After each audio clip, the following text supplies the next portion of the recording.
Welcome to Blue Flag Bandits, a series which will tackle the pinnacle of motorsport in the cars that were maybe a bit of a distance from that pinnacle, starting way back in 2010 and hopefully taking us right up to the modern era.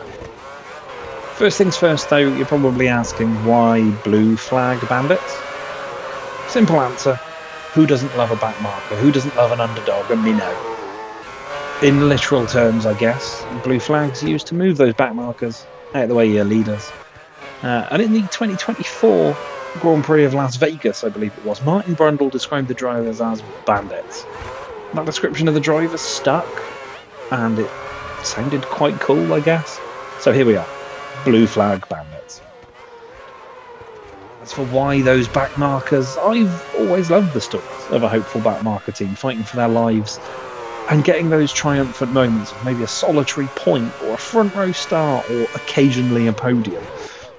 Think of the names Minardi, Leighton House, 40, Arrows, Simtech, Pacific. You'll kind of get a picture of who I mean. Why are we starting back in 2010? Well, this was the first multi-platform Codemasters F1 game. Series runs all the way through to present day, 2025, in terms of writing and recording. Meaning we don't have to change the format too much. We don't have to worry about getting older games working with controllers or getting them working with modern graphics packages. I can just run through the myriad of consoles that the F1 series has gone through since 2010 and just capture things natively. 2010 was also the last time we had an influx of new teams, like a proper influx of multiple new teams. Sure, we've had Haas and we'll be getting Cadillac in 2026.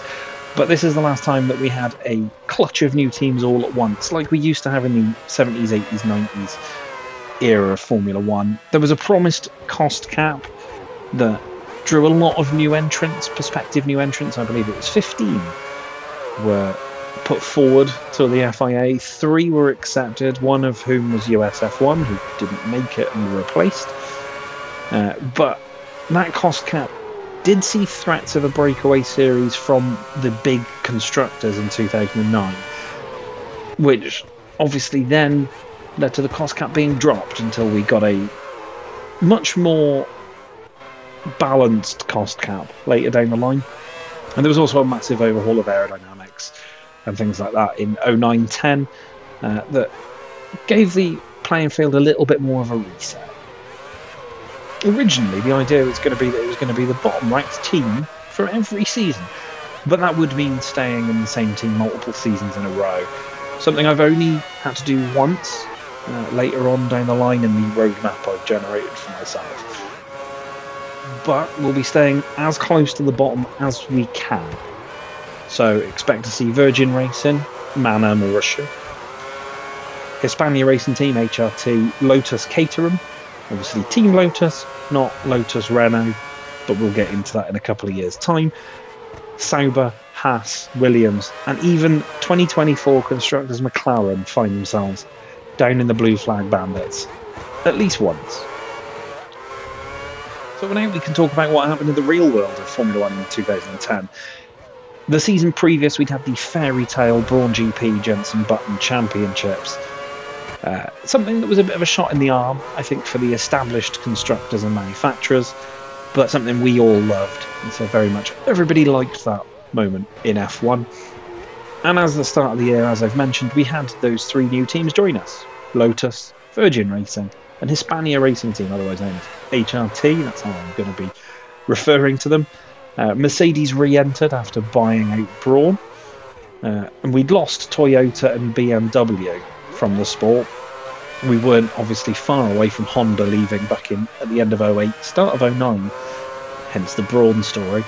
Though Sauber reacquired the BMW team, and they were run in 2010 as BMW, Sauber, Ferrari, just because of the entry protocols, which is a very confusing set of manufacturer team names, but they're here, so BMW will appear on your stand-ins regardless. Refueling was also banned, and the current point system was introduced in 2010, with 25 for a win down to 1 point for 10th. So there are more opportunities for these new teams, for any backmarker teams, to go out there and score some points. In terms of drivers, Fernando Alonso left Renault and moved to Ferrari. Jenson Button moved to McLaren from Brawn, now Mercedes, while Michael Schumacher returned after a break for a run with the Mercedes. Rubens Barrichello left Brawn to move to Williams. Nico Rosberg going the other way. Now, we also lost Kimi Raikkonen in 2010 as he went off to take a sabbatical, and some new drivers came in, some very familiar names as well. Nico Hülkenberg being one of them, Lucas de Grassi, a well-respected Formula E driver these days, and the nephew of the late great Ayrton Senna, Bruno Senna, entered the sport in 2010 as well. It was a 19-race season, and by the end of that, Sebastian Vettel took his first Drivers' World title, while Red Bull took their first Constructors' title, with the top 4 drivers covered by just 16 points come the end of the season. It was quite a nail-biter in 2010. As for those 3 new teams that entered, HRT, Lotus and Virgin Racing, not a single one scored a point. And that neatly, I guess, brings us to why you're watching the Virgin Racing VR01 driver in Barcelona. Well, this was the site of a pre-season test back in 2010, back when Barcelona was the only place to pre-season test before we started going to the likes of Bahrain. We had also in 2010 gone to the likes of Jerez, but not in the game. So Barcelona is my pre-season testing venue. Virgin Racing, by virtue of having the lowest race results of any of themselves, Lotus and HRT, finished bottom of the Constructors. So we're starting our journey in 2010 at the very back of the grid. While Virgin Racing actually managed to achieve some decent qualifying results in comparison to the teams they were fighting, HRT normally being the ones at the back, as I said, they did not get the best of the results by the end of the season. With no team scoring a point, they were last on countback. The VR01, driven by Timo Glock and Lucas de Grassi, drivers who would only go on to finish above Sakon Yamamoto and Christian Klein, who were HRT deputy drivers, I guess. They were brought in for only a few Grand Prix near the tail end of the season. It was the first and at the time only, and still, with the exception, I guess, of the VR02, the only cars designed and built using computational fluid dynamics. And as you can see, that's very difficult for me to say, so we'll call it CFD. The team thought it would be a benefit, they thought it would be revolutionary, and that it would be something that every team would follow on from afterwards. Spoiler alert, they did. It was powered by a Cosworth CA2010, like the other new teams. They were the engines that were essentially given to the teams by the FIA in the first season, just to try and get them off the ground. But it didn't deliver the power to compete with the established midfield guys who were using the likes of Renault power and Mercedes power. And the best results for the team were a pair of 14th places, one for Timo Glock in Japan and one for Lucas de Grassi in Malaysia. But it was a fairly dire set of 16th or below results, including multiple retirements and a few double DNFs as well. And they also found that their fuel tank was too small to finish at full pace for the first Grand Prix. It was modified by round 2, but they did have to wait until the Spanish Grand Prix a few rounds later before they got a new chassis to accommodate their bigger fuel tank. So, yeah, not a great start for Virgin Racing, after all. As for us, we'll be taking the space of Timo Glock, competing in the VR01, in the desperate hunt for points, or at least to see if we can beat Lotus and HRT. Each race is going to be a 50% length. We'll take on a full qualifying session, so we at least get to see if we can get it a Q1, maybe even struggle through Q2 if we're really lucky, but who knows. The AI will be set to legendary with fuel and tyre simulation on full as well. This is this is the earliest Cody's F1 game, so it's not quite got the dynamic AI like we started to introduce a little bit later and like we've got now.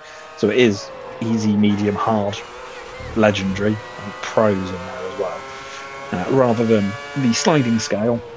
Although when it does come to those games much later down the road, we will be setting the sliding scale to one number and going with it, and seeing if we can do anything, really.